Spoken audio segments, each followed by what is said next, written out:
तमाम महाजरों को जो पाकिस्तान में और दुनिया के किसी भी कोने में बसते हैं और तमाम आरएमएस के कोऑर्डिनेटर्स को मेंबरान को अतीकुल हसन का सिडनी ऑस्ट्रेलिया से सलाम। सामाईन, आज कुछ आपसे बातें करनी है और मुझे उम्मीद है कि आप इस मेरे वीडियो मैसेज को पूरा देखेंगे, सोचेंगे और फिर फैसला करेंगे। तो कई बातें हैं जो मैं करना चाह रहा हूँ, कुछ हवालों से वो हवाले भी मैं पेश करूँगा और फिर आपको सोचने पे मजबूर करूँगा कि अब वक़्त आ गया है कि आप फ़ैसला करें और देखें कौन सही है, क्या गलत है, हमारी सिमत क्या होनी चाहिए, क्या स्टेप्स लिए जा रहे हैं और आरएमएस को जॉइन करना क्यों ज़रूरी है। इस पे मैं आज बात करूँगा और हम पिछले कई हफ़्तों से आरएमएस की बारे में आपसे बात करते रहे हैं। हमने आरएमएस के मकासद और आरएमएस की डिमांड्स भी पब्लिश किए हैं। आरएमएस की वेबसाइट हमने लॉन्च की है, आरएमएस का सोशल मीडिया पेज है, आरएमएस का ग्लोबल व्हाट्सएप है।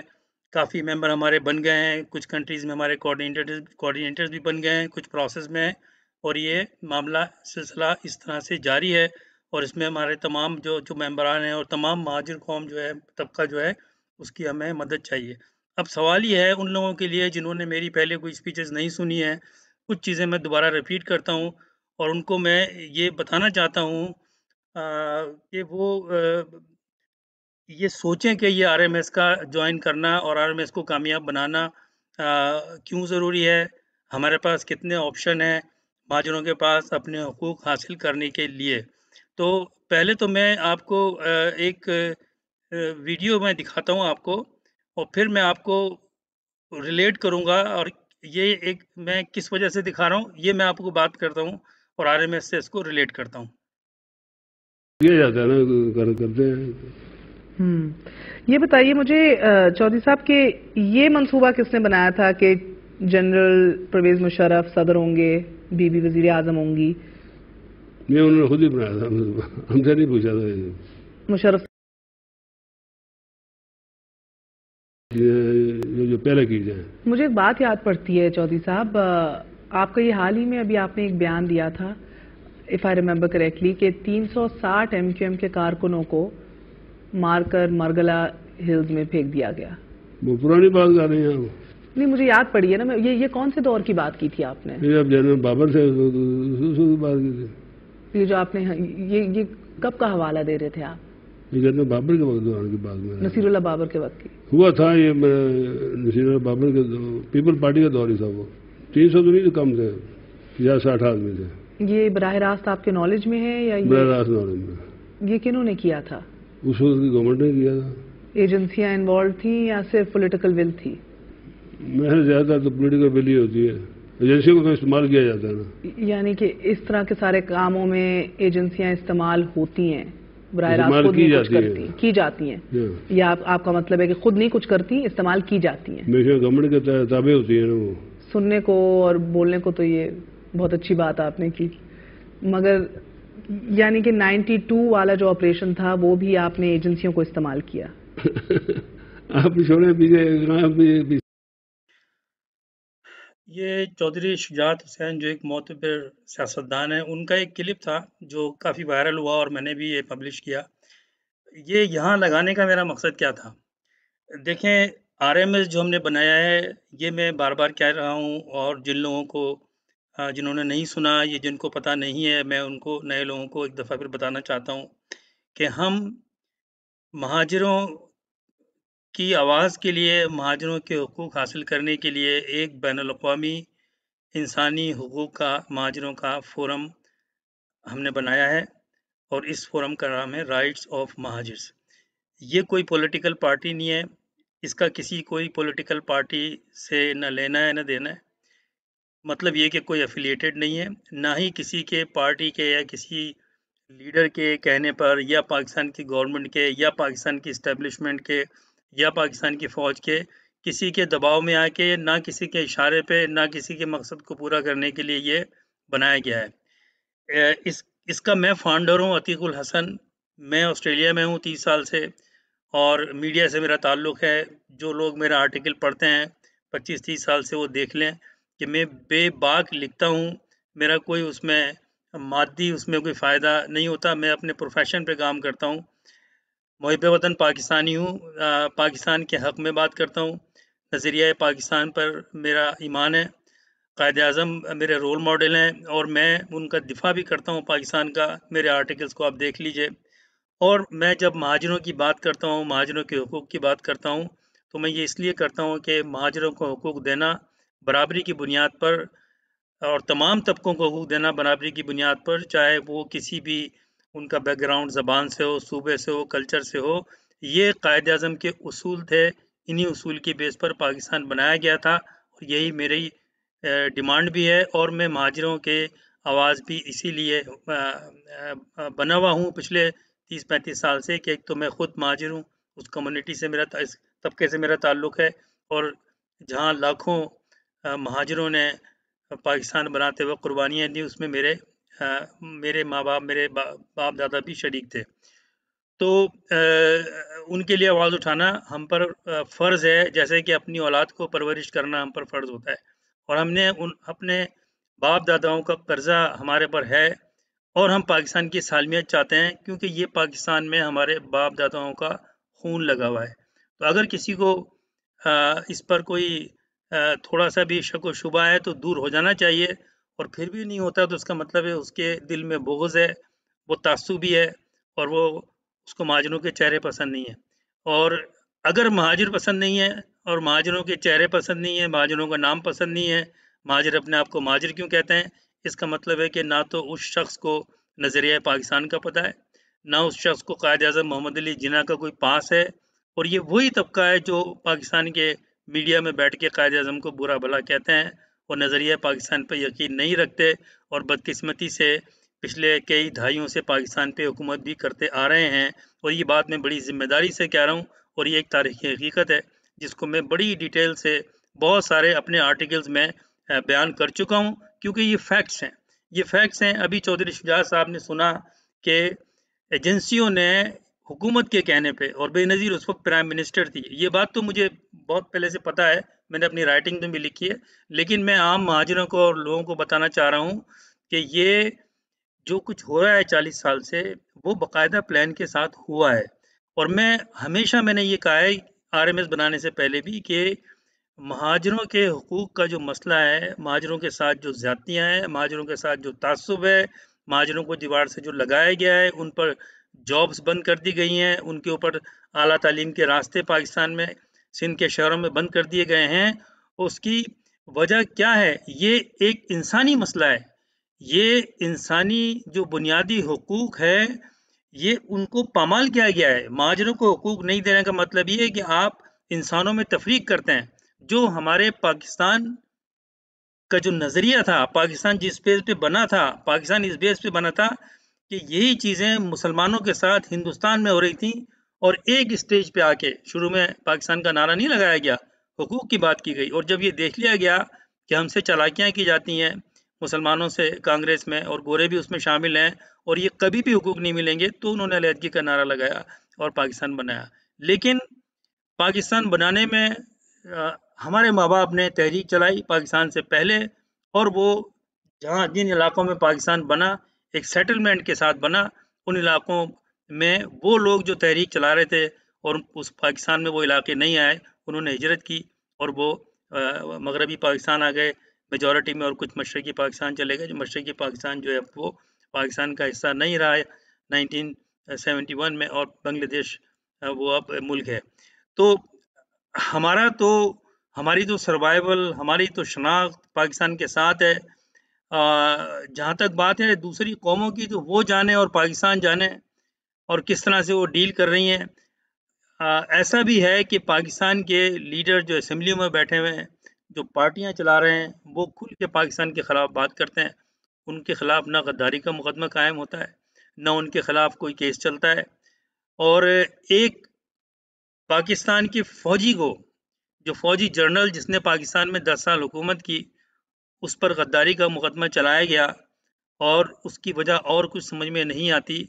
और अब मैं ये कहने पे मजबूर हूँ कि मुझे उसमें कोई ख़राबी नज़र नहीं आती क्योंकि वो वाहिद जनरल है पाकिस्तान का जो एक तारीख़ी और ग्राउंड की रियलिटी है आज कि सबसे ज़्यादा इंडिया मीडिया पर बैठकर वो पाकिस्तान को डिफेंड करता है, और उसका नाम है जनरल परवेज़ मुशर्रफ। वो पाकिस्तान को आज भी बीमारी की हालत में भी हिंदुस्तान के टॉप मीडियाज़ को उनसे बात करता है, उनको जवाब देता है, और उनको चुप करता है वो। उनको बिल्कुल टू द पॉइंट जवाब देता है। वो वाहिद जर्नल है पाकिस्तान का। मैंने किसी और जर्नल को नहीं देखा कि वो पाकिस्तान के लिए बैठकर रिटायरमेंट के बाद भी, बीमारी के बावजूद भी ये बात करता हो। फिर जब परवेज़ मुशर्रफ साहब हिंदुस्तान गए आगरा समिट में, तो मैं मीडिया टीम के साथ था और मैंने बहुत करीब से देखा, बहुत सारे एडिटर्स की कॉन्फ्रेंस थी, मैं उसमें शरीक था कि मुशर्रफ साहब ने किस तरह से पाकिस्तान को डिफेंड किया है, लाजवाब कर दिया। सारे बड़े-बड़े जो टॉप किस्म के हिंदुस्तान के मीडिया हैं, जो दुनिया में मशहूर हैं, उनके जर्नलिस्ट, उनको चुप करा दिया पाकिस्तान के, जो उन्होंने पाकिस्तान के जो मौक़िफ़ पेश किया उस पर। तो वो भी महाजिर था, और उसकी रगों में भी महाजिरों का जो खून दौड़ रहा है, जिन्होंने पाकिस्तान बनाया था। अच्छा, तो बात सारी ये है कि क्योंकि हमारा जो स्ट्रक्चर है पाकिस्तान का, जिसे हम सो कॉल्ड जमहूरियत कहते हैं, वो जमहूरियत है नहीं। वहाँ पर कोई इंसाफ के साथ ना पाकिस्तान की सेंसस हुई है, पर्टिकुलरली ना सिंध की सेंसस हुई है। सीटें सारी जो है वो कोई बैलेंस नहीं है। वहाँ पर जिस रेशो से सीटें तकसीम की जाती हैं, उसमें पब्लिक को नहीं बल्कि वडेरों को, जागीरदारों को, रिटायर्ड फौजियों को, किसके हल्के में कितने वोट होने चाहिए, कौन सा इलाका ना होना चाहिए, इस इस तरीके से ज़ाहिरी तौर पे एक सिस्टम ज़रूर है इलेक्शन कमीशन का, लेकिन उस तौर पे पाकिस्तान में सेंसस के बाद सीटें तकसीम नहीं की गई, वरना हैदराबाद जैसे 40-50 लाख के शहर में 2 कौमी असम्बली की सीटें हों, और फैसलाबाद जैसे शहर में 8-10 सीटें हों। तो बात सारी ये है कि ये पूरा सिस्टम एक कचरा है, ये नाइंसाफ़ियों का ढेर है, और इसलिए इस सिस्टम में बैठ के अगर कोई महाजिर, कोई पॉलिटिकल पार्टी, कोई लीडर ये समझती है कि वो हुकूक ले लेंगे, तो वो सबसे बड़े, वो एक ख्वाब में रहते हैं, ख्वाब की दुनिया में, एक फैंटेसी में रहते हैं। वो 40 साल बाद भी हकीकत को नहीं समझे। हज़ारों नौजवान मार दिए गए, और जब कोई टारगेट किलिंग होती है या मैस मर्डर होता है, जिस तरह से महाजिरों को मारा गया, मैं यहाँ किसी की पार्टी की तरफदारी नहीं कर रहा हूँ, मैं महाजिरों की बात कर रहा हूँ, चाहे उनका ताल्लुक किसी भी पार्टी से हो। महाजिर नौजवान मारे गए, और आज ये बात पाकिस्तान के बड़े-बड़े लीडर भी कहते हैं कि उसमें एजेंसीज के कहने एजेंसीज ने किया, लेकिन उस वक्त की हुकूमत के दौर में हुकूमत थी बेनज़ीर, और इसी बेनज़ीर के साथ हमने एक के बाद उसकी हुकूमत में 10-12 साल शामिल रहे। तो बदकिस्मती की बात यह है कि अगर हम पॉलिटिकल सेटअप में जाएंगे, ये बात मुझे याद है 1988 में जब पहली दफ़ा महाजनों की तंजीम इलेक्शन लड़ने जा रही थी, तो मेरे जैसे लोगों ने और बहुत से सीनियर जर्नलिस्ट ने ये कहा था कि हमारा महाजनों का जो जो मकसद है वो पार्लियामेंट में जाना नहीं है, पाकिस्तान की सियासत में हिस्सा लेना नहीं है, अलग पार्टियां बनाना नहीं है। कौमी पार्टियां हैं, उनके साथ जो अच्छी लगे आप जाएं, लेकिन महाजिर मौक़िफ़ पे खड़े होना है, और पॉलिटिकल पार्टीज़ को और गवर्नमेंट को मजबूर करना है कि ये जो मुतासिब कोटा सिस्टम है, इसको ख़त्म किया जाए। लिहाजा हमारा काम इलेक्शनों में जाना नहीं है, क्योंकि जो सेटअप है, वो सेटअप तो है ही खिलाफ हमारे। उस सेटअप ने तो ये तासुब पैदा किया है, वरना पाकिस्तान के आइन में तो ये नहीं था। मैं आपको बताऊं पाकिस्तान का आइन क्या है। पाकिस्तान के आइन में कोटा सिस्टम जो बनाया गया 73 में, वो पाकिस्तान के आइन के खिलाफ है। मिसाल के तौर पर आर्टिकल 8 ऑफ 28 में क्या किया गया है, safe guard against discrimination in services, यानी कि जो सर्विसेज में डिस्क्रिमिनेशन होती है, उसकी सेफ गार्ड के लिए no citizen otherwise qualified for appointment in a service of Pakistan shall be discriminated against in respect of any such appointment on the ground of race, religion, caste, sex, residence और place of birth। इसको भुट्टो साहब ने amend किया, और भुट्टो साहब ने क्या कहा कि it should be extended to 40% on the basis of Sindh urban and Sindh rural, और उसको सिंध को तकसीम कर दिया सिंध अर्बन और सिंध रूरल की बेस पर, जिसमें 3 अर्बन जो है वो 3 शहर जिसकी कोई लॉजिक नहीं बनती थी, वो बना दिए गए। एक तो ये बात है। दूसरी बात ये कि ये सवाल उठता है कि ये अपने आप को उर्दू स्पीकिंग क्यों कहते हैं, महाजरी क्यों कहते हैं, ये हम तो कहते हैं हम पाकिस्तानी हैं, लेकिन हम ये नहीं कहते कि हम सिंधी हैं, हम ये नहीं कहते कि हम पंजाबी हैं, हम ये नहीं कहते कि ये बलोची हैं, हम ये नहीं कहते कि हम पश्तून हैं। क्यों? क्योंकि कायद-ए-आज़म मोहम्मद अली जिन्ना ने ये हिदायत की थी। कायद-ए-आज़म मोहम्मद अली जिन्ना का कौमी असम्बली में ये बयान था कि आज से पहले तुम बंगाली थे, पठान थे, पंजाबी थे, बलोच थे, लेकिन अगर किसी चीज़ ने तुम्हें जोड़ा है तो वो है पाकिस्तान। और आज के बाद तुम पाकिस्तानी हो, सिर्फ पाकिस्तानी हो। तो हम तो कायद-ए-आज़म की बात पर अमल करते हैं, लेकिन जब सब अपने-अपने सूबों की हिसाब से अपनी शनाख्त कराते हैं, तो महाजिर तो किसी सूबे में आए नहीं थे।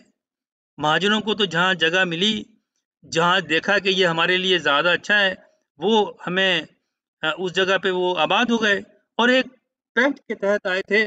और महाजरों को माइग्रेशन में एक बाकायदा प्रोसीजर डिसाइड हुआ था 1950 में, जो पैक्ट हुआ, लियाकत नेहरू पैक्ट, पाकिस्तान के पहले वज़ीर आज़म के साथ। उसमें ये तय था, पूरा एक निज़ाम बनाया गया कि किस तरह से हिंदुस्तान से पाकिस्तान मुसलमान हिजरत करेंगे और किस तरह से हिंदू पाकिस्तान के इलाकों में जो रहते हैं वो वहाँ जाएंगे और कैसे कंपनसेट किया जाएगा।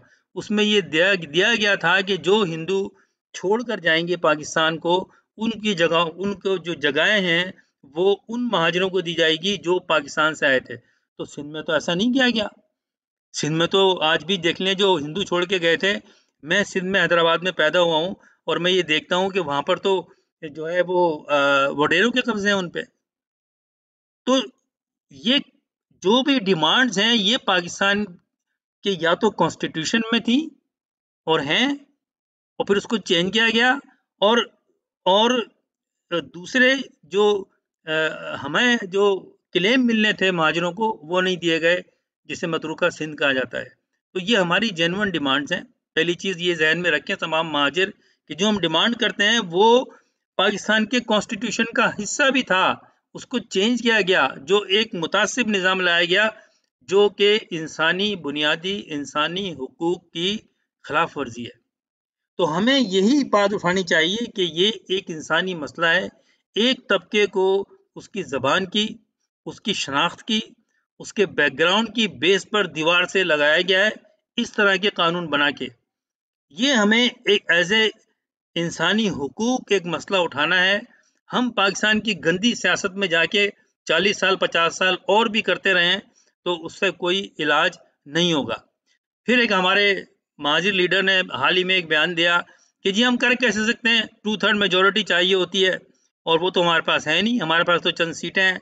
पहली बात तो ये कि आपका सबसे बड़ा बहुत गलत कदम था, जिसको मैं 25 साल से कह रहा हूँ कि आप लोगों ने पाकिस्तान के इस गलत निज़ाम में दाखिल होना चाहिए था। हमें कोई ज़रूरत नहीं थी। हमें पता है हमारी कितनी तादाद है और हमें पता है हमें कितनी सीटें मिलेंगी, और सारी सीटें लेके भी आपने क्या किया, क्योंकि आप नहीं करारदाद पास करा सकते हैं। लेकिन अगर पाकिस्तान के रूलिंग तबका, पाकिस्तान की इस्टेब्लिशमेंट, पाकिस्तान की जो इस्टेब्लिशमेंट हुकूमतें बनाती है, वो अगर चाहे तो ये तो 1 घंटे की बात है, फौरन हो सकता है। और इसकी ताज़ा मिसाल ये है कि ये एफएटीएफ का भी मामला आया। फेटेफ का तो आपने देखा, क्योंकि पाकिस्तान की इस्टेब्लिशमेंट को ज़रूरत थी, पाकिस्तान की हुकूमत को ज़रूरत थी, किस तरह से वो पास कराया गया। हालांकि देखा जाए तो वहां पर बड़े सवालात हैं 2/3 अक्सरियत के, लेकिन वो पास हो गया जॉइंट सेशन बना के, क्योंकि हुकूमत चाहती थी, एस्टेब्लिशमेंट चाहती थी, तो उसको जनाब वो पास करवा लिया। इसी तरह से अगर हुकूमत चाहे, एस्टेब्लिशमेंट चाहे तो सब कुछ कर सकती है, 2/3 अक्सरियत भी पूरी करा सकती है वो। ये अभी की मिसाल है। लेकिन अगर नहीं चाहे तो बात अलग है, और नहीं चाहती क्योंकि महाजरों के जो हकूक देने हैं उसमें किसी को फायदा नहीं है, उसमें किसी को फायदा नहीं है, महाजरों को फायदा नहीं है, महाजरों का हक है। हम कोई एक्स्ट्रा ऑर्डिनरी महाजिर डिमांड नहीं करते, हम तो कहते हैं सबको मेरिट पे रखा जाए। और ये बात करते हैं अगर सिंधी कौम परस्त कि जी सिंधियों ने महाजरों को जगह दी, तो उन जाहिलों को, उन जाहिल लीडरों को, या तो वो जाहिल हैं, जानते नहीं हैं, उन्होंने हिस्ट्री नहीं पढ़ी, या जानते बूझते कीना परवर, और वो इतने उनको महाजनों से नफरत है, उनके ताज्जुब की लिमिट इतनी है कि वो जानते बूझते झूठ बोलते हैं। उनको वो कभी बात नहीं करते कि 1950 में जो एग्रीमेंट हुआ था वो क्या था। वो कभी बात नहीं की थे क्लेम जो है वो एग्रीमेंट के तहत रिकॉर्ड हुआ था, हिंदुस्तान पाकिस्तान के तहत महाजनों को मिलना चाहिए था, कभी बात नहीं करते। तो सिंध में अगर कराची में, हैदराबाद में, सक्खर में, मीरपुर खास में अगर महाजिर आए थे तो वहीं से सबसे ज्यादा हिंदू गए थे हिंदुस्तान, और वो जगहें मिलनी चाहिए थी जो नहीं मिली, जिसमें हम जितने महाजिर हैं उन सबकी फैमिलियां शामिल हैं, क्योंकि हुकूमत ने ये पाबंदी लगाई थी उस पैक के तहत कि हमें 150 या 200 रुपए उस वक्त के हर एक को इजाजत थी कि वो लेकर आए। तो 150-200 रुपए से तो जायदाद नहीं खरीदी जाती ना। और फिर जायदादें जो छोड़ के आए थे वो यहाँ मिलेंगी। एक बेहतरीन किस्म का एक माहिदा था, जिसमें सबको अगर इंसाफ के साथ उसको इम्प्लीमेंट करते तो कोई प्रॉब्लम नहीं होती। लेकिन अगर आप किसी का हक मार के अपना रूल करें अपने आप को, तो दुनिया में वो चीज़ें लॉन्गर लास्टिंग नहीं होती, और आवाज़ किसी की दबाई नहीं जा सकती जुल्म सितम करके, नाइंसाफ़ी करके। और फिर पाकिस्तान को तो दुनिया को देखने की ज़रूरत नहीं है। मशरक़ी पाकिस्तान की कहानी हमारे सामने है, जिस पे हमें कोई शर्मिंदगी नहीं है। हम कोई मातम नहीं करते, हम कोई नोहा नहीं पढ़ते दिसंबर में बांग्लादेश अलग होने का। और आज बांग्लादेश से पाकिस्तान के ताल्लुक बेहतर होने की हम ख्वाहिश जाहिर करते हैं। हम खुशी जाहिर कर रहे हैं कि हसीना वाजिद पाकिस्तान आएगी। ये वही हसीना वाजिद है जिसके बाप ने, मुजीबुर रहमान ने, कायद-ए-आज़म के साथ मिलके पाकिस्तान की तहरीक चलाई, जिसके लिए कहते हैं जी कि वो तो उसने कहा है कि वो तो रा के लिए काम कर रहा था। 1962 में उसकी एक रिपोर्ट आई। तो भाई वो तो उसने तो 1970 में इलेक्शन में हिस्सा लिया, उसने तो अवामी लीग बना के पूरी मूवमेंट चलाई। तो आप सो रहे थे कि उस वक्त बात करनी चाहिए थी ना। इलेक्शन में कैसे उसको हिस्सा लेने दिया, और फिर जब उसने इलेक्शन में हिस्सा लिया तो उसने तो मेजोरिटी में सीटें ली।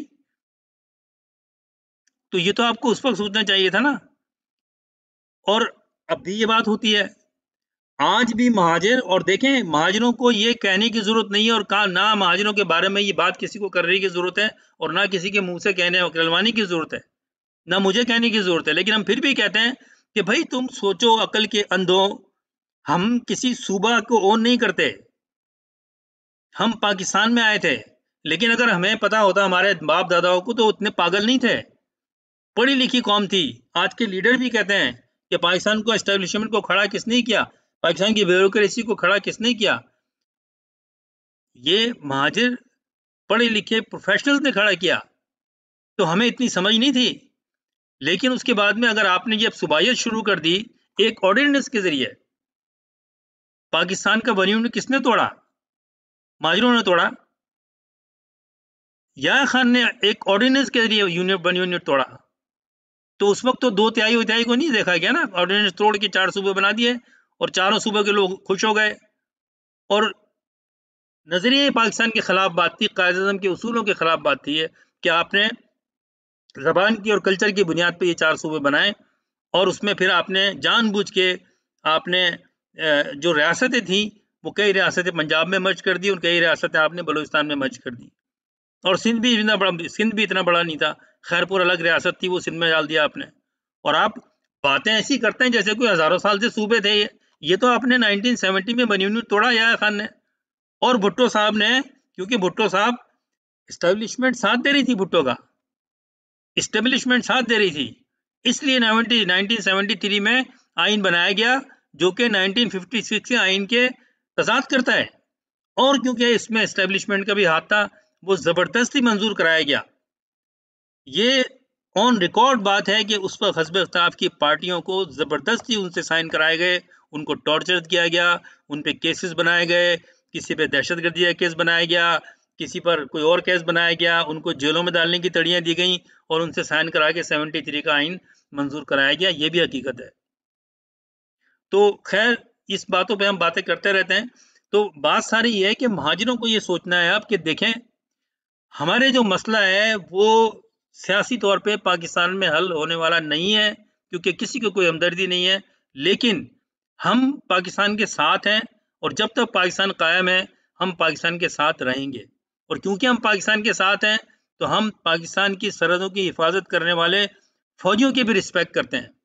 हमने हमेशा उनका साथ दिया है, हमेशा उनका साथ दिया है। लेकिन अब ये एस्टेब्लिशमेंट को सोचने की बात है कि वो ये ना सोचें कि जब उनको फ़ायदा होता है तो वो महाजनों की तरफ हाथ रखते हैं और जब फ़ायदा नहीं होता है तो फिर वो मुँह मोड़ लेते हैं, और आज भी ये हो रहा है। अभी मैं हालिया आपको मिसाल दूँ, एक हमारे लीडर ने जो बात की थी कि जी 2 तिहाई अक्सर, अभी बदकिस्मती ये है कि आज पीटीआई की हुकूमत है और एक पाकिस्तान की महाजिर एमक्यूएम पाकिस्तान जो है वो भी पीटीआई के साथ है। इस हुकूमत को और फ़ौज को ज़रूरत थी, ये जो एक स्कीम लेके आ रहे हैं जिसमें अरबों डॉलर के मुआहदे दिए जाएँगे कुछ लोगों को दुनिया में, जिनको और वो बात ये कही जा रही है कि जी ये बड़ा नया सिटी बन रहा है। उसके लिए सदर साहब ने, जो कि शर्म आती है मुझे कहते हुए कि वो खुद भी महाजिर हैं और महाजिरों के हक में बड़े वो राग गाते रहते थे, उन सदर साहब ने खामोशी के साथ एक ऑर्डिनेंस पास कर दिया कि ये जो जजीरे हैं पोर्ट कासिम से आगे, ये पोर्ट कासिम की हद में आते हैं कराची के साथ, ये जो है वो वफाक की मिल्कियत है। तो यहाँ पर तो आप 1 घंटे में ऑर्डिनेंस, रातों रात आपने ऑर्डिनेंस खामोशी से निकाल के उनको वफाक के अंडर में कर दिया। लेकिन कराची को वफाक के अंडर में आपने नहीं करना चाहते, ना अलग सूबा बनाना चाहते हैं।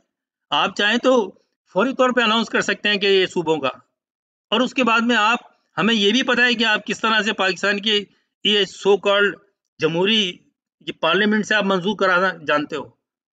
आप करा सकते हो मंजूर, कोई कुछ नहीं बोल सकता, लेकिन जब आपको फ़ायदा होगा तो आप कराओगे। लेकिन ये बातें मैं जो कर रहा हूँ, मुझे तो पता है कि मेरी कौन-सी बात ये सुननी है एस्टेब्लिशमेंट ने, उन्होंने वो करना है जो वो चाहेंगे, और हुकूमत ने वो करना है जो एस्टेब्लिशमेंट चाहेगी। मैं तो महाजिरों को ये समझा रहा हूँ कि देखो 40-50 साल हो गए, मेरे जैसे लोग ये शुरू से बातें करते आ रहे हैं कि हमें हमारे हुकूक के लिए इंसानी हुकूक के प्लेटफ़ॉर्म को इस्तेमाल करना चाहिए। एक ऐसा बैनुल-अक़वामी महाजिरों का फ़ोरम बनाना चाहिए, जहाँ से हम पाकिस्तान की गवर्नमेंट को पुश करें। हम कोई अलहदगी नहीं चाहते, हम कोई पाकिस्तान की रुसवाई नहीं चाहते, लेकिन हम एक प्रेशर बिल्ड करना चाहते हैं और चाहते हैं कि एस्टेब्लिशमेंट हमारी बात सुने।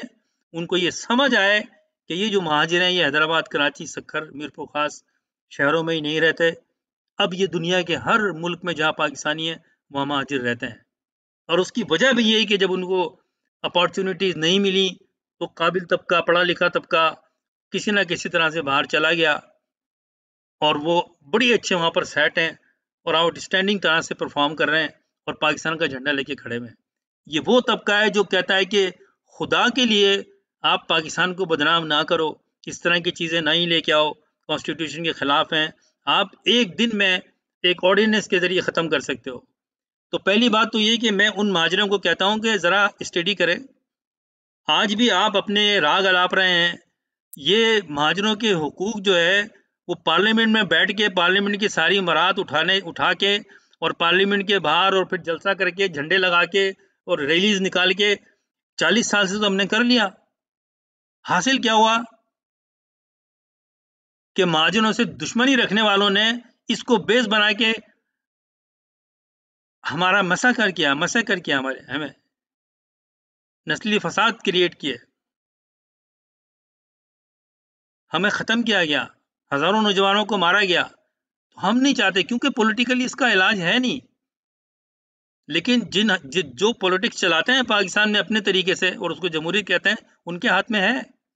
हम उनको प्रेशर करना चाहते हैं, हम उनके पास जाएँगे और हम ये कहेंगे कि ये देखें इंसानी मसला है, हम केस तैयार करेंगे और केस हमारा बिल्कुल सिंपल है, क्योंकि वो फैक्ट्स हैं, वो ग्राउंड रियलिटीज़ हैं, वो सामने रखेंगे और इंसानी हुकूक की जो आलमी तंजीमें हैं, हम उनके साथ मिल के काम करेंगे। तो आरएमएस जो है, आरएमएस राइट्स ऑफ महाजिर एक इंसानी हुकूक की महाजिरों की आलमी फ़ोरम है और इस फ़ोरम के से ज़रिए हम महाजिरों के हुकूक को उठाएँगे और पाकिस्तान के आइन में और पाकिस्तान के जो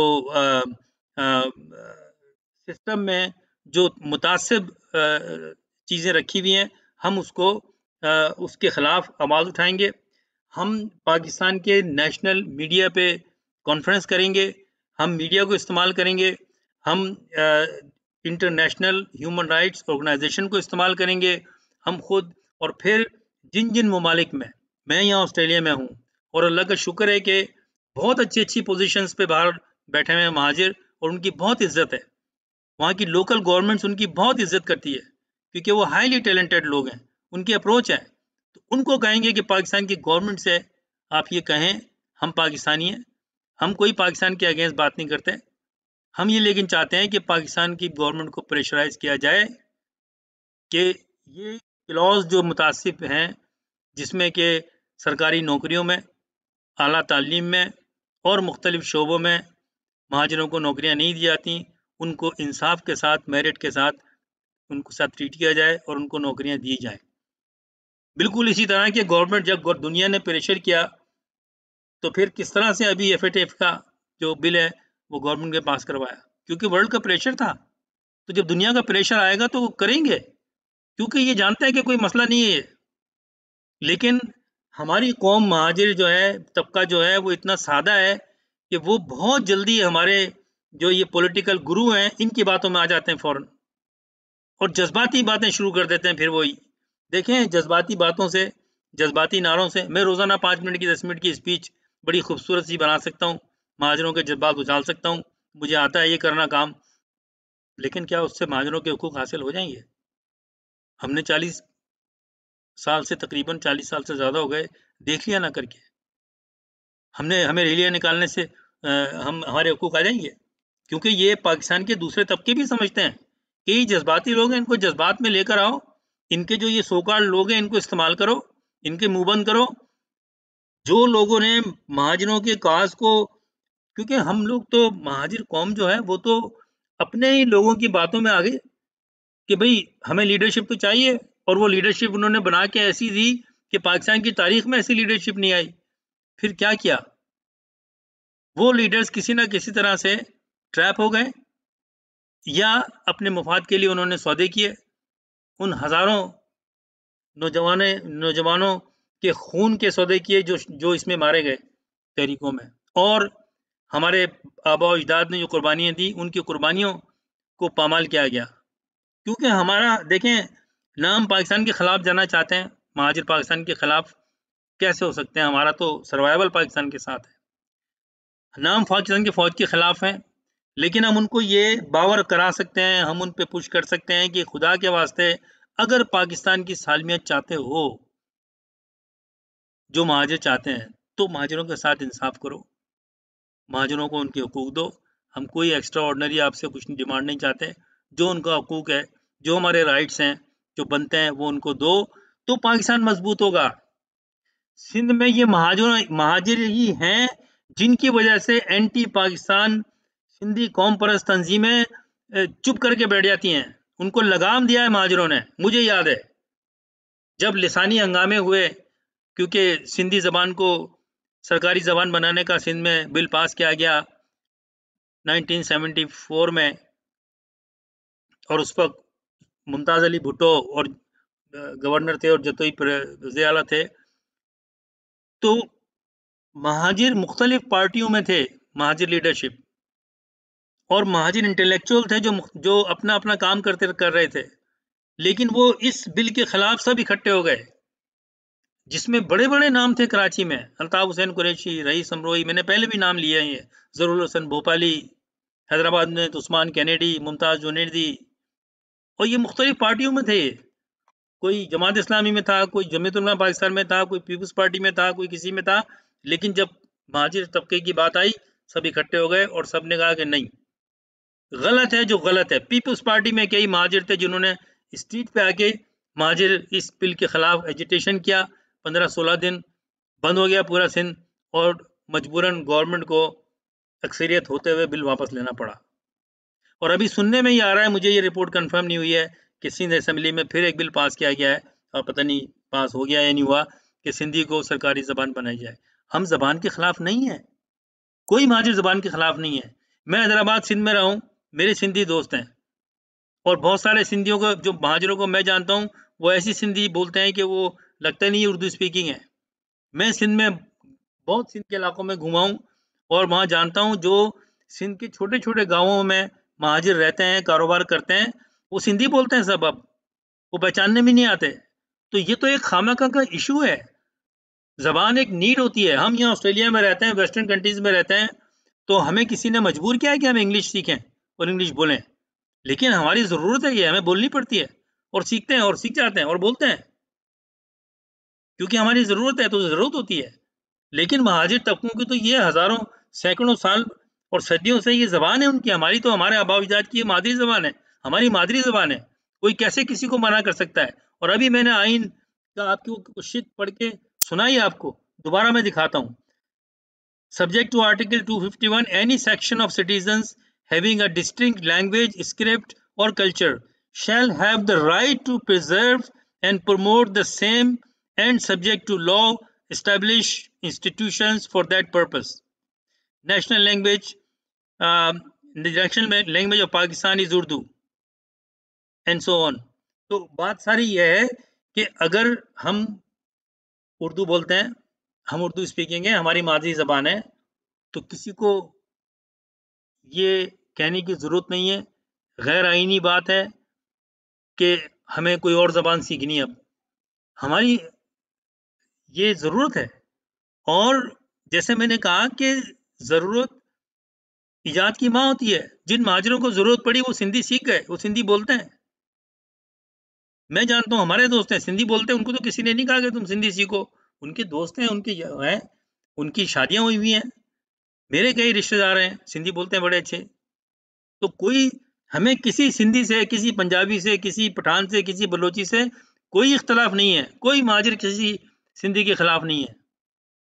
सिंधी के आम जो लोग हैं, बड़े अच्छे लोग हैं, आओ-भगत करने वाले लोग हैं। लेकिन उनका इस्तेहसाल किया है, उनके खुद अपने जागीरदारों ने, सियासी वडेरों ने, उनका खुद इस्तेहसाल किया है, पीपल्स पार्टी का कार्ड दिखा के, जे भुट्टो का नारा लगा के। लेकिन मैं इस मसले पर क्यों बात करूं, ये वो जाने और उनके लीडर जाने। अब सिंधियों को समझ जाना चाहिए, नहीं समझते तो वो उनका मसला है। मेरा मसला मेरे तबके के साथ है। तो खुदा के लिए आप लोगों से मैं बार-बार ये अपील कर रहा हूँ, महाजनों से मैं मुखातिब हूँ कि भाई आप पहली फुर्सत में देखें। अभी आपने चौधरी शुजात का मैंने आपको क्लिप सुनाया, उसने कहा कि हाँ, मुझे ये पता है कि एजेंसीज़ ने काफ़ी महाजिरों को मारा और ज़ाहिर है कि जैसे वो कह रहे हैं कि जी 350 नहीं थे, 60-70 ज़रूर थे, तो वो चुन-चुन के चीदा-चीदा लोगों को मारा होगा और उनको मरगला की पहाड़ियों पे फेंक दिया। ये एक मोतबर आदमी ने टीवी पे बयान दिया है।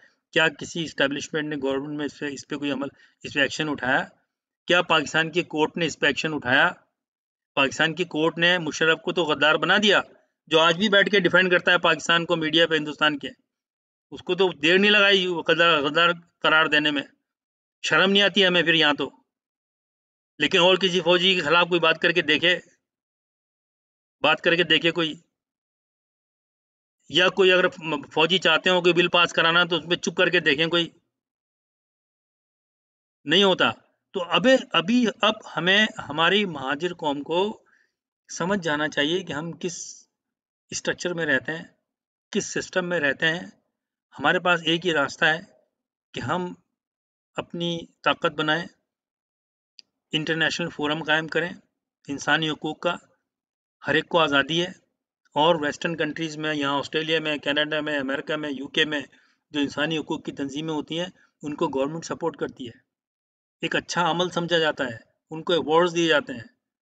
तो आप इससे कोई घबराएं नहीं। कई लोगों ने बातें की, पता नहीं आप लोग क्यों हेजिटेट करते हैं। मतलब जहाँ पर आपको नहीं जाना चाहिए, जहाँ पर जज्बाती बातें नहीं करना चाहिए, वहाँ आप ज़्यादा करते हैं। और जब आपके महाजिर काबिल लोग जिन्होंने ज़िंदगी गुजार दी बाहर, जो अपनी एक हैसियत रखते हैं, अपना नेटवर्क रखते हैं, उसको इस्तेमाल करना चाहते हैं, आप उनके साथ जॉइन करने में हिचकिचा रहे हैं, आप फैसला नहीं कर पा रहे। मतलब किस तरह से आपको हुकूक मिलेंगे? किस तरह, जब आपकी सिमती सही नहीं है।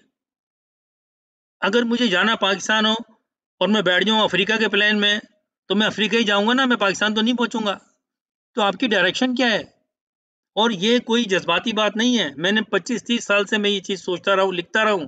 पहले मैं, क्योंकि मैं मीडिया से मेरा ताल्लुक है, मैं कॉलम लिखता हूँ, तो मैं इस पे लिखता रहा हूँ कि महाजरों का ये इंसानी हकूक़ का मसला है। शनाख्त के कैदी मेरी किताब है, आप पढ़ सकते हैं, डाउनलोड भी कर सकते हैं। इसकी वेबसाइट पे भी लिंक है। उसमें मैंने ये कहा है कि ये सियासी मसला नहीं है, ये इंसानी हकूक़ का मसला है। ये नस्ली ताज्जुब है, जिस तरह से साउथ अफ्रीका में था। एक ज़माने में काले-गोरे का ताज्जुब अमेरिका में था। ये उसी तरह का ताज्जुब है, एक ज़माने में हिंदुस्तान में और अभी भी है। मुसलमानों के साथ ताज्जुब का मसला है। ये वो मसले हैं ये। पाकिस्तान भी मुसलमानों के साथ ताज्जुब हो रहा था, तो इसलिए वजूद में आया। लेकिन एक सियासी सिस्टम के साथ चले, वो ठीक है, उस वक़्त की डिमांड थी। अब जो सिस्टम बनाया है, ये तो चौधरी वडेरों और कुरुक किस्म के लोगों के मकसद के लिए बनाया गया है। उन्होंने अपने मसले के अपने मुफाद के तहत बनाया है, और इसी मुफाद को सामने रख के कॉन्स्टिट्यूशन में चेंजेस की गई हैं। ये 18वीं तरमीम फ्रॉड, ये एनएफसी अवार्ड फ्रॉड, क्या कायद आज़म ने कहा था ये? कायद आज़म ने तो नहीं कहा था।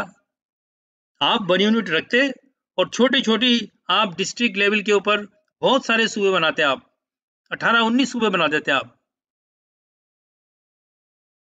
हिंदुस्तान में देखें कितने सूबे बने हिंदुस्तान आज़ाद होने के बाद, 47 के बाद से। मिसाल मौजूद है। अफ़गानिस्तान में कितने सूबे हैं, ईरान में कितने सूबे हैं, तुर्की में कितने सूबे हैं। लेकिन सवाल तो ये है कि ये तो सबको पता है। जुनूबी पंजाब के सूबे की बात तो वहाँ के वज़ीर आला करते हैं, जब तो कुछ नहीं है। ठीक है वो, और उस पे काम भी हो रहा है। लेकिन सिंध अलग नहीं हो सकता। ये पाकिस्तान के प्राइम मिनिस्टर इमरान खान ने इलेक्शन की कैंपेन में कहा कि हाँ, ये जुल्म हो रहा है। अब वो कहते हैं सिंध तो अलग नहीं। क्यों नहीं अलग होगा? क्यों नहीं अलग हो सकता है? कोई ये पाकिस्तान के खिलाफ बात है?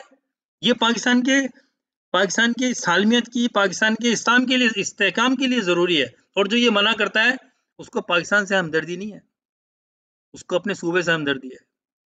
वो पाकिस्तान से उन्हें कोई हमदर्दी नहीं है, कोई मुहिब वतन नहीं है पाकिस्तान की। अगर पाकिस्तान से हमदर्दी होती, तो वो ये देखते कि ये कौम है, इनको हकूक देना चाहिए। वो देखते कि कराची की हैसियत क्या है। कराची पाकिस्तान का कैपिटल होना चाहिए था, और अगर आप इस्लामाबाद लेके गए, तो क्या महाजरों ने कुछ कर सके वो? कितना नुकसान हुआ महाजरों को, नौकरियां चली गई उनकी जो एडजस्ट नहीं हो सके पंजाब में। लेकिन सब चुप रहे। गवर्नमेंट का डिसीजन है, ठीक है। बंगालियों की डिमांड थी कि ढाका को भी कैपिटल बनाया जाए, बनाया आपने। आज भी आप चाहें तो कराची को वफाक का स्टेटस दे सकते हैं, लेकिन अब ये चीज़ें आगे निकल गई। अब तो बात सारी ये है कि जो है हमारा जो है वो डिमांड है, आरएमएस को का डिमांड है, जो हम इंसानी हकूक़ के इस प्लेटफॉर्म से उठाएंगे। और हम ये कहते हैं कि आरएमएस का मुतालबा है कि सिंध को 3 सूबों में तकसीम किया जाए। और 3 सूबों की बात जब मैं करता हूँ, तो मैं पूरे सिंध को सामने रख रहा हूँ। मैं खाली महाजरों की बात नहीं कर रहा, मैं कह रहा हूँ इसमें सबको हकूक़ मिलेंगे बराबरी के, चाहे महाजरों, चाहे सिंधियों, चाहे सिंध में रहने वाले पठानों, बलोचियों, सराइकियों। क्योंकि इसमें सिंध जुनूबी, जो कराची सूबा बन जाएगा, और सिंध सेंट्रल, जिसमें हैदराबाद, सक्खर, नवाबशाह ये इलाके आएंगे सेंट्रल के, और एक नॉर्थ जिसमें सक्खर और लाड़काना वगैरह आएंगे, और सेंट्रल में हैदराबाद, मीरपुर खास और नवाबशाह वगैरह आएंगे। ये इसकी जो मैंने एक डॉक्यूमेंट दिया हुआ है, उसमें आप पढ़ें, जो वेबसाइट पे मौजूद है, उसको डाउनलोड कर दें। 30 पेज का है। जो मैंने बताया है कि बड़ी आसानी से ये हो जाएगा, कोई इसमें बड़ा काम करने की ज़रूरत नहीं है। खाली आपने जो डिस्ट्रिक्ट लेवल पे जो बने हुए हैं ऑलरेडी, उनको मर्ज करना है। और अगर ये सूबे बन जाते हैं, तो ये बाकी जो जो मुतालबे हैं, ये तो ऑटोमेटिकली हल हो जाएंगे आपके जो बाकी हैं। कोटा सिस्टम खुद ही ख़त्म हो जाएगा अगर सूबे बन जाएंगे। तो ये हमारा मुतालबा है। तो पहला मुतालबा अगर पूरा हो जाता है, तो बाकी वैसे ही हो जाएंगे। लेकिन अगर हुकूमत ये समझती है कि जी अभी सूबा बनाना मुश्किल है, जो मुश्किल नहीं है, सब कुछ हो सकता है। अगर एस्टेब्लिशमेंट चाहे, अगर वफाक चाहे, तो ये सिंध हुकूमत से 2 दिन में करा सकता है, ये सब हो सकता है। लेकिन फिर भी कोई अगर कोई कबात है, तो भाई कोटा सिस्टम तो आप ख़त्म कर सकते हैं ना। आप कल ऑर्डिनेंस के जरिए ख़त्म कर दें, लेकिन आपने तो ऑर्डिनेंस के ज़रिए गैर मुअय्यना मुद्दत तक के लिए उसको नाफिज कर दिया, और उस पर फिर उस पे फिर बड़ी चालाकी से वजूहात दी जा रही हैं कि जी अब तो ये है कि कभी भी हो सकता है, इसलिए वो गैर मुहैया। तो आपको शर्म आनी चाहिए, इस तरह की बातें कर रहे हैं। हमारा मुतालबा है कि सिंध के सबको सिंध में महाजनों को जो है मेरिट के ऊपर नौकरियां दी जाएं, और आला तालीमी इदारों में नौकरियां दाखिले दिए जाएं मेरिट पर। फिर पुलिस में, अदलिया में, सेक्रेटरीट में, इंतजामिया में, कस्टम में, इस पर जो है महाजनों को भी मेरिट के ऊपर नौकरी दी जाए। इस तरह के हमारे ये 6 मुतालबात हैं जो आरएमएस के वेबसाइट पर भी दिए हुए, आरएमएस के ब्रोशर पे भी हैं, आप वो डाउनलोड कर सकते हैं। और अगर आप, मैं आपको दिखाऊं इसका सूबे की जो हम बात कर रहे हैं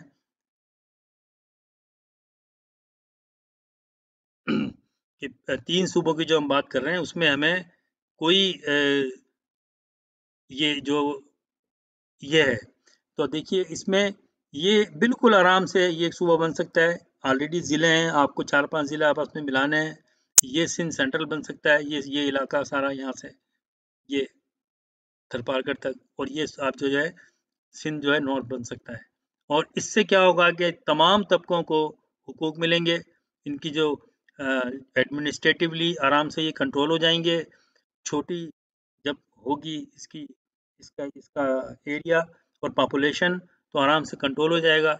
हर आदमी, हर सूबा जो है वो अपने हिसाब से अपने सूबे को चलाएगा, अब उसकी एक पॉलिसी बनाएगा, सबको हुकूक मिलेंगे, कराची को भी हुकूक मिलेंगे, सिंध के तमाम तबकों को हुकूक मिलेंगे, और महाजनों के जो हुकूक का मसला है वो भी हल हो जाएगा, और इससे पाकिस्तान मुस्तहकम होगा।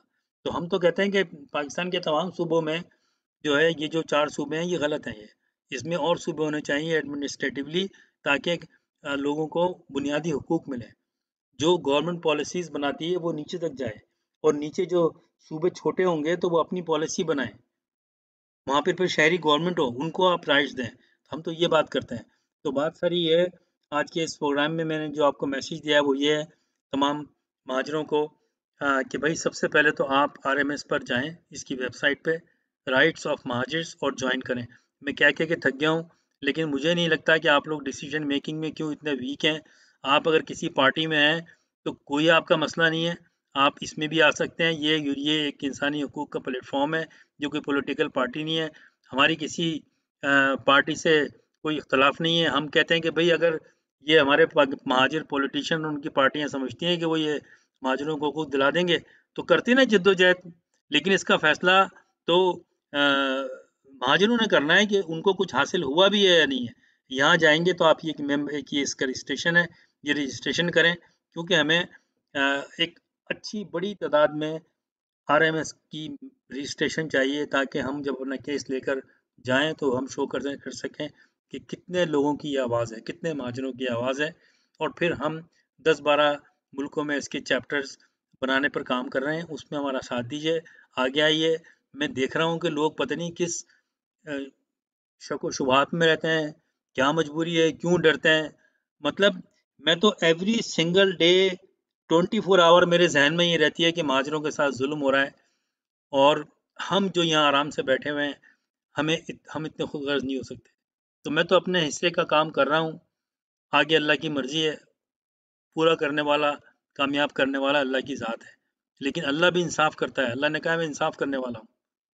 अगर हमारी नीयतें सही होंगी, हमारी जद्दोजहद सही डायरेक्शन में होगी, तो हमें फिर अल्लाह ताला कामयाब भी करेगा। लेकिन हमारी डायरेक्शन मुफ़ाद हासिल करना होगा, लीडर बन के जो है अपने ज़ाती मुफ़ाद हासिल करने होंगे, महाजनों के हकूक़ को इस्तेमाल करके पैसे कमाने होंगे, बड़े ओहदे लेने होंगे, जायदादें बनानी होंगी, जैसे दूसरे पाकिस्तान में कुरुक सियासतदान करते हैं, तो फिर तो महाजनों का आप नुकसान ही करेंगे ना। तो लिहाज़ा आप पहली फ़ुर्सत में आप इसका व्हाट्सएप ग्रुप है उसको जॉइन करें। उसके बाद में हम व्हाट्सएप ग्रुप पे मुख्तलिफ अनाउंसमेंट करते रहते हैं। मैं भी मैसेज डालता रहता हूँ, हमारे कोऑर्डिनेटर भी डालते रहते हैं। हमें कुछ कोऑर्डिनेटर्स की ज़रूरत है मुख्तलिफ मुल्कों में, जिसकी हम डिटेल देते रहते हैं। वो कोऑर्डिनेटर बने, आप आगे आएँ, अपने जानने वालों को कहें, जहाँ-जहाँ जिस मुल्क में भी हैं आरएमएस को जॉइन करें। और मैं जितने कोऑर्डिनेटर्स हैं उनको भी ये अपील करता हूँ कि आप रेगुलर बेसिस पे इस पे कुछ ना कुछ काम करें। आपकी प्रोडक्टिविटी सामने आना चाहिए, क्योंकि हमने हर कोऑर्डिनेटर की प्रोडक्टिविटी को भी असेस करना है, हमने काम करना है, हमने ओहदे नहीं बांटने। ये जो मेरा ओहदा है, मैंने तो इसलिए क्योंकि बनाई है तो मुझे ये रखना पड़ेगा। कल अगर मुझे नज़र आता है कि मुझसे अच्छा कोई आदमी लीड कर सकता है आरएमएस को, मैं उसको दे दूँगा, क्योंकि मुझे कोई और लालच नहीं है। मुझे कोई ओहदा नहीं लेना, मुझे कोई पाकिस्तान में जाके पॉलिटिक्स नहीं करना। मैं महाजरों के साथ संजीदा हूँ, उनके हकूक़ के लिए मैं करना चाहता हूँ, क्योंकि मैं खुद विक्टिमाइज़ हुआ हूँ। मेरे खुद ख़ानदान के लोग विक्टिमाइज़ हुए हैं, जैसे कि हर महाजिर ख़ानदान के लोग हुए हैं। तो इसलिए मैं ये सब कुछ कर रहा हूँ, और आपकी अ, इसमें ताउन चाहिए। आपको मुझे कभी-कभी कहते हुए भी कुछ शर्म आती है कि मैं खुद महाजिरों से कह रहा हूँ कि हमें हकूक़ चाहिए, क्या महाजिरों को नहीं पता? तो आपकी लाइन ऑफ एक्शन कैसी है? क्या आप समझते हैं कि अभी भी आप इन्हीं पार्टियों के पीछे जाके हकूक़ हासिल कर रहे हैं? ये एक गंदे सिस्टम में रह के पिछले 30-40 साल में जो महाजिर एक गंदे सिस्टम में रह के ये पॉलिटिक्स सीखी है इन्होंने, और अब ये उसी डगर पे चल रहे हैं जिस जिस डगर पे वो एक सिस्टम है। वो एक कुएं के में अगर बदबू हो और गंदा पानी हो, तो उस कुएं में जब कोई अ, मछली या मेंढक या जो भी जाएगा ना, साफ पानी से निकल के कुछ अरसे के बाद वो भी उसका शिकार होके वैसे ही गंदा हो जाएगा। तो ये इस कुएं में, इस दलदल में फंस गए हैं हमारे कुछ लीडर भी महाजर, और अब वही बातें कर रहे हैं जो पहले से लोग कर रहे हैं, उस कल्चर का हिस्सा बन गए हैं। क्लिप देखते रहते हैं बहुत से, ये आपस में मिलते हैं, इनके मसले हल हो जाते हैं। आप क्यों नहीं समझते इस बात को? अपने आप को मुस्तहकम करें। महाजिर जितने हैं आपकी नज़र में, आपके अराउंड में, आपके इलाके में, उनकी एक दूसरे की मदद करें। अल्लाह का शुक्र है हमारी बड़ी अच्छी चैरिटी ऑर्गेनाइजेशंस हैं कराची में, आप उनको सपोर्ट करें। आप गैर सियासी कामों में महाजिरों के प्रोजेक्ट्स में हिस्सा लें, उनकी मदद करें। जो बेहाल हैं, जिनके पास रोज़गार नहीं है महाजिरों का, उनको मदद करें। ऐसी तंजीमों को मदद करें जो महाजिरों की मदद कर रही हैं, अपनी मदद आपके तहत। ये टाइम उसमें लगाएं, छोड़ें सियासत को, और फिर ये जो हमने एक इंटरनेशनल फोरम बनाया है, आप इसमें हाथ बटाएं। हम भी कह रहे हैं, काफ़ी अरसे से ये बात कर रहा हूँ, लेकिन कब तक हम एक ही बात करते रहेंगे? हमें इससे आगे निकलना है। तो हमारी डेडलाइन ये आरएमएस की कि हमें अक्टूबर में सारे चैप्टर मुकम्मल करने हैं। अगर कोई शख्स किसी भी कंट्री में है महाजिर, वो चाहता है कि इसका वो कोऑर्डिनेटर बने या इसको लीड करे, रिप्रेजेंट करे, तो वो मुझसे कांटेक्ट करे व्हाट्सएप के ज़रिए, ईमेल के ज़रिए। और जो कोऑर्डिनेटर ऑलरेडी हैं, वो जल्द से जल्द अपने चैप्टर मुकम्मल करें और फिर इसके आगे काम करें। मेरी कोऑर्डिनेटर से भी बात होती रहती है, हमारा एक अलग भी ग्रुप बना हुआ है, तो मैं उनसे भी बात करूँगा। बहरहाल काफ़ी लंबी बात हो गई, इंशाल्लाह आपसे फिर बात होगी, और जो मैंने आज बातें की हैं आप उस पे ज़रूर सोचिएगा, फिर इंशाल्लाह आपसे बात होगी। और मुझे उम्मीद है कि जो मैंने आज बातें की हैं आप उस पे ज़रूर गौर करेंगे और फैसला करेंगे आप। आप फ़ौरन ही आज जो है आरएमएस की वेबसाइट पे जाके जॉइन करेंगे। आपको कोई हेजिटेशन नहीं होनी चाहिए, और अगर कोई मना करता है तो उसका मतलब है वो सिंसियर नहीं है। अब बोले तो हमारा किसी से इख्तिलाफ ही नहीं है, ना किसी से कॉन्फ्लिक्ट है। ये जो आपने क्लिप देखा, अगर उस वक़्त अगर कोई इस तरह का फ़ोरम बना होता 92 में जब ये महाजनों के खिलाफ ऑपरेशन हुआ, तो अगर उस वक़्त आरएमएस मौजूद होती तो हम पूरी दुनिया में आवाज़ उठाते और मजबूर करते गवर्नमेंट को कि ऑपरेशन बंद करती। लेकिन उस वक़्त ऐसा फ़ोरम था नहीं। अगर कल ऐसा होता है तो यही जो पाकिस्तान की पॉलिटिकल पार्टीज़ हैं, इनको आरएमएस की ज़रूरत पड़ेगी। हमारी ज़रूरत पड़ेगी आवाज़ उठाने के लिए। इसलिए बहुत ज़रूरी है ये। इसलिए आप इसको जॉइन करें, फिर इंशाल्लाह आपसे बात होगी। अल्लाह हाफ़िज़।